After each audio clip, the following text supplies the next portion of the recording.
Salut à tous, j'espère que vous allez bien, et dans cette vidéo je vais aborder un animé dont vous avez déjà sûrement entendu parler, et si ce n'est pas le cas, ne vous inquiétez pas, tonton Yorin est là. Et ce fameux animé est Domestic Nakanojo ou Domestic Girlfriends, mais c'est kiff kiff. Mais que pourrais-je dire de plus par rapport aux autres? Je vais tout d'abord présenter l'œuvre, jusque là rien de bien sorcier ou original, et ensuite l'analyser, et là ce sera par rapport à mon point de vue. Et enfin je vais aborder la suite de l'œuvre vis-à-vis de l'animé, en parlant de la probable saison 2, donc sans plus attendre, balançons cette intro. Ah d'ailleurs je vous ai pas dit ce qui m'arrivait.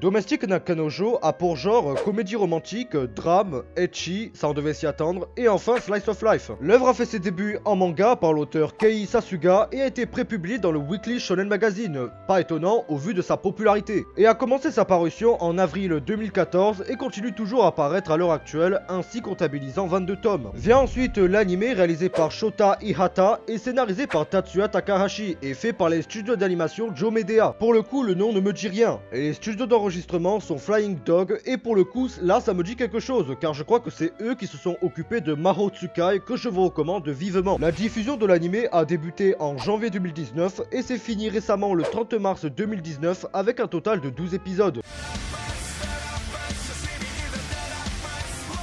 Nous sommes dans un univers ordinaire où nous suivons le protagoniste qui est Natsuo Fuji, qui est un lycéen banal qui vit chez son père car sa mère est décédée. Son rêve est de devenir écrivain et s'y consacre à plein temps pour toujours s'améliorer. Mais alors, tout va bien, ne m'interrompez pas et attendez l'événement perturbateur. Car lui là, il est amoureux de sa prof d'anglais et ne veut pas lui avouer ses sentiments. Allez savoir pourquoi, timidité ou adultère, finalement je le comprends. Mais du coup, pour l'oublier, il sort avec ses amis et rencontre Rui, qui veut directement coucher avec lui.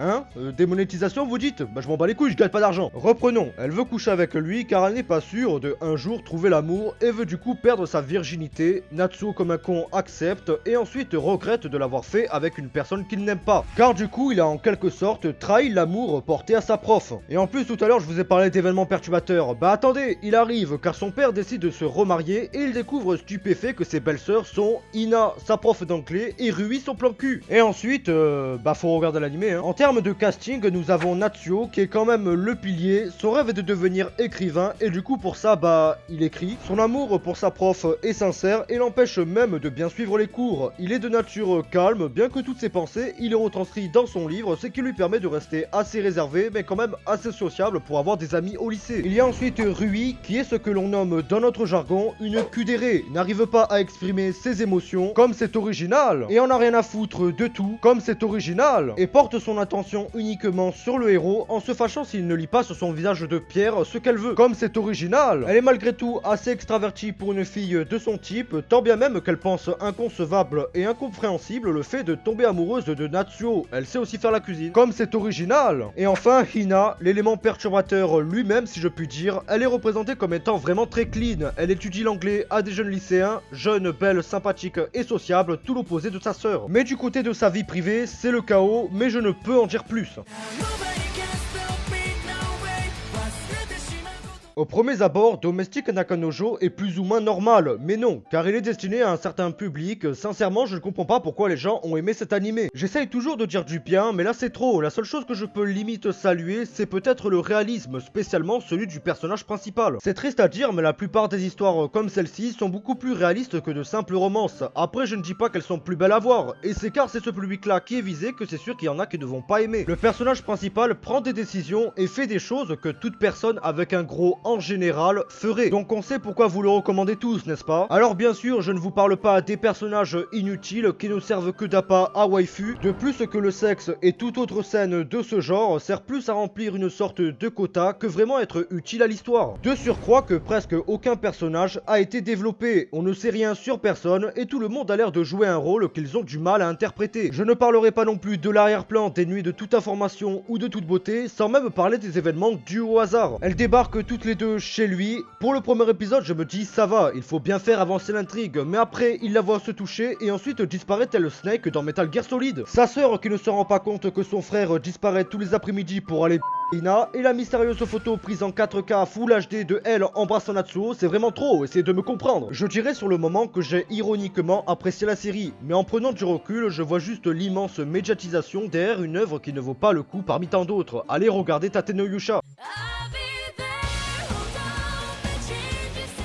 Alors oui, une suite existe pour l'instant en manga, donc si vous voulez reprendre là où l'anime s'est arrêté, vous pouvez reprendre au tome 8 ou chapitre 68 pour les scans. Chose que je voulais préciser, c'est que malgré l'œuvre en elle-même, elle n'est en réalité pas si mauvaise, car c'est surtout l'adaptation en anime qui est simplement dégueulasse. Lisez le manga si vous y tenez réellement, car il y a plein de choses manquantes, par exemple les personnages y sont plus développés et le côté ecchi aussi. Exemple, le mec qui vient d'Estate est amoureux de Rui et a déjà essayé de coucher avec elle, mais Natsuo l'en a empêché et ça a créé des tensions. Le prof écrivain a lui aussi l'ancienne élève avec qui il entretenait des relations et il a du coup changé de lycée pour ça. Et là vous pensez peut-être que je vous spoil, mais non, tout ça est arrivé avant que Hina parte pour le bien de Natsuo vis-à-vis de leur relation. Pour vous donner un ordre d'idée, l'anime a adapté jusqu'au chapitre 68, et bien 34 chapitres ou plus, c'est-à-dire la moitié, a été loupé. En soi cela ne change pas les événements de la trame principale, mais cela change le regard qu'on porte sur celle-ci et sur les personnages ainsi que leur univers. Donc finalement, une saison 2, je vous conseille de ne pas trop espérer, car les ventes du manga prospèrent, mais tout va dépendre des ventes Blu-ray aussi. Une fois adapté en animé, on doit censurer beaucoup, et comme le manga se reposait beaucoup sur le sexe, sans ça, il reste quoi? Une romance simplement immonde. Alors oui, ça a buzzé en France et aux States, mais les critiques parlent d'eux-mêmes. Beaucoup d'avis sont négatifs, et peu sont les positifs à trouver de réels arguments pour se justifier. Donc conclusion, si vous voulez la suite, ou même commencer l'œuvre, lisez le manga. Même si les ventes sont bonnes, c'est qui est un bon facteur, je le mettrai hélas pas à ma main à couper qu'il y aura une suite de sitôt. Dans tous les cas, si toute information venait apparaître, je vous en informerai de par un commentaire épinglé sous cette vidéo. C'était tout pour cette vidéo, j'espère qu'elle vous aura plu et qu'elle vous aura aidé. Si c'est le cas, n'hésitez pas à vous abonner, liker, partager, ça me fait vraiment super plaisir. Quant à moi, je vous dis à une prochaine vidéo. En attendant, portez-vous bien. Ciao, bye.